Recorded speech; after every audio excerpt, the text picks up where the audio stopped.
যার জন্য পাকিস্তান থেকে পীরে বাঙ্গাল হুজুর হাত তুলে দোয়া করেছেন।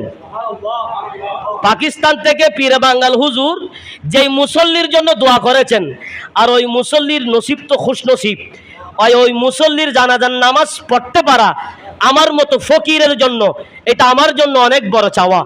আল্লাহ আমাদের এই জানাজার নামাজের সদকায় আল্লাহ আমাদের গুনাহগুলো ক্ষমা করুক, প্রত্যেকে বলি আমিন।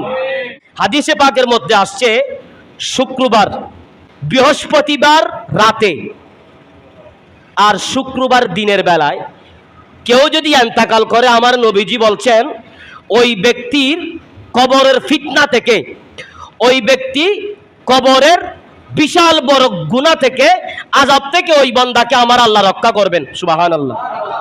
যেই ব্যক্তি ইন্তেকাল করেছেন মহসিন কবির, আমার এখনো মনে আছে, বেশিরভাগ নামাজ পড়তেন আমার এই পাশে নামাজ পড়তেন। ঈদের সময় আমার সাথে একেবারে কোলাকুলি করেছেন, মুআনাকা করেছেন, আমার এখনো মনে আছে। রাস্তাঘাটে আমাকে দেখলে অনেক মহব্বত করতেন, আমাকে না সবাইকে মহব্বত করতেন। গতকালকে আমি আমার একজন ছোট মুসল্লির একজন যুবক ভাইয়ের মোবাইল থেকে, ফেসবুক থেকে আমি নিউজটা পাইলাম। আমি সেই চাই আমি আবার ফোন করলাম, তার জানাজা কখন বলো? হুজুর কক্সবাজার আমরা জানাজার নামাজ পড়েছি এশারের পর, এই রাত 11টায়। জানাজার পর আমাদের আরেকটা জানাজা হবে এই পণ্ডিত বাড়ি মসজিদে। আমিও দোয়া করেছি অন্তত পক্ষে আমার মতো একজন ফকির গুনাহগার যদি জানাজার মধ্যে যদি হাজির হওয়া যায়, এটা আমাদের জন্য মনে হয় এটা আমার জন্য অনেক বড় একটা সওয়াবের কাজ হবে। কারণ যার জন্য পাকিস্তান থেকে পীরে বাঙ্গাল হুজুর হাত তুলে দোয়া করেছেন, পাকিস্তান থেকে পীরে বাঙ্গাল হুজুর যেই মুসল্লির জন্য দোয়া করেছেন, আর ওই মুসল্লির নসিব তো খুশনসিব, ওই মুসল্লির জানাজার নামাজ পড়তে পারা আমার মতো ফকিরের জন্য এটা আমার জন্য অনেক বড় চাওয়া।